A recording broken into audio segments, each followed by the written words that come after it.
इस deep dive में आपका स्वागत है। आज हमारे सामने है सदियों पुरानी कुछ पंक्तियां, सिर्फ 2 लाइनें, महान कवि रहीम की।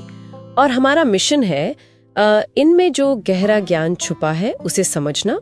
आज के लिए वो कितना जरूरी है ये देखना।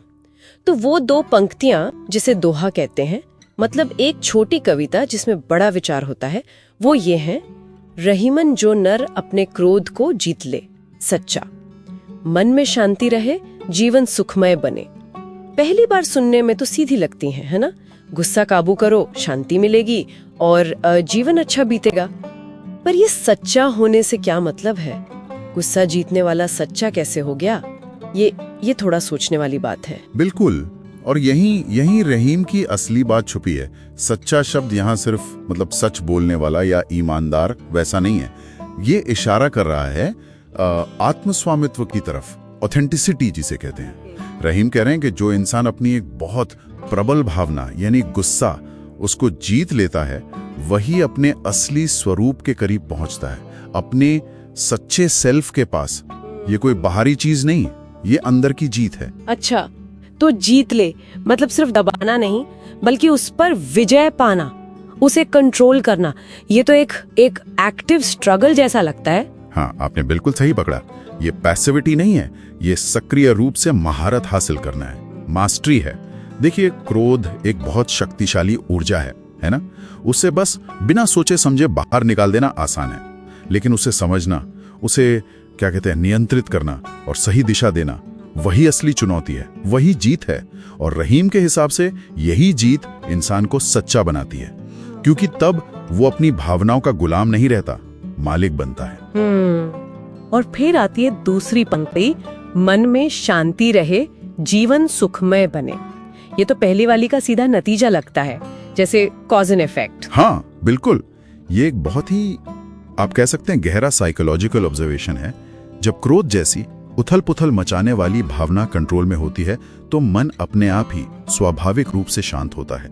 सोचिए कितनी एनर्जी, कितनी मेंटल पीस गुस्से में चली जाती है। जब वो उथल पुथल नहीं होती तो शांति के लिए जगह बनती है ना? और जहां मन शांत है, वहीं सुख का अनुभव करने की क्षमता बढ़ती है, बाहरी हालात चाहे जैसे भी हों। रहीम यही कह रहे हैं कि सुख बाहर नहीं है, वो अंदर की शांति में है, और उस शांति का रास्ता वो गुस्से पर काबू पाने से होकर जाता है। ये बात तो आज की जो हमारी भागदौड़ वाली जिंदगी है उसके लिए भी बहुत जरूरी लगती है।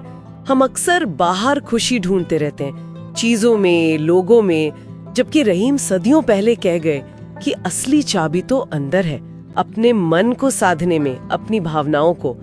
लेकिन एक सवाल उठता है यहाँ, क्या कभी गुस्सा दिखाना जरूरी नहीं होता? क्या हर सिचुएशन में क्रोध को जीतना ही सही है, कहीं अन्याय हो रहा हो तो? हाँ, ये एक बहुत जरूरी बारीक बात है। बिल्कुल, रहीम का जीत ले जो है ना, वो शायद दमन करने या सप्रेस करने की बात नहीं कर रहा। वो शायद प्रबंधन मतलब मैनेजमेंट या नियंत्रण की ओर इशारा कर रहा है। देखिए, अन्याय के खिलाफ आवाज उठाना या अपनी बाउंड्रीज डिफेंड करना, ये जरूरी हो सकता है, और उसमें कभी कभी एक दृढ़ता दिखानी पड़ती है जिसे लोग गलती से गुस्सा समझ सकते हैं। लेकिन रहीम शायद उस क्रोध की बात कर रहे हैं जो अनियंत्रित है, विनाशकारी है, जो आवेग में होता है, जो खुद को भी नुकसान पहुंचाता और दूसरों को भी। इस पर विजय पाना ही, हाँ, वही आंतरिक शांति की ओर ले जाता है। तो ये थोड़ा विवेक का सवाल बन जाता है, कब दृढ़ता दिखानी है और कब क्रोध पर नियंत्रण रखना है। समझ गई। तो अगर हम इसे संक्षेप में देखें तो ये 2 पंक्तियां सिर्फ गुस्सा कंट्रोल करने की टिप नहीं है, ये एक पूरा रोड मैप है, आत्मनियंत्रण से प्रामाणिकता तक, सच्चा होना, फिर आंतरिक शांति, और आखिर में एक खुशहाल जीवन, सुखमय। मतलब ताकत गुस्सा दिखाने में नहीं, उसे साधने में है, उसे मैनेज करने में है। बिल्कुल सही कहा आपने। ये एक टाइमलेस फॉर्मूला है आत्म सुधार का, और ये हमें एक दिलचस्प विचार की ओर ले जाता है। अगर हम सच में इस नजरिए को अपनाएं रोजमर्रा की जिंदगी में, और अपनी भावनात्मक प्रतिक्रियाओं को, खासकर गुस्से को, थोड़ा होशपूर्वक कॉन्शियसली मैनेज करने की कोशिश करें, तो हमारे अनुभव कैसे बदल सकते हैं।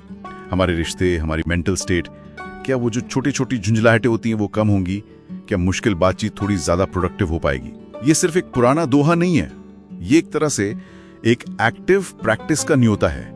इस पर सोचना, विचार करना वाकई फायदेमंद हो सकता है।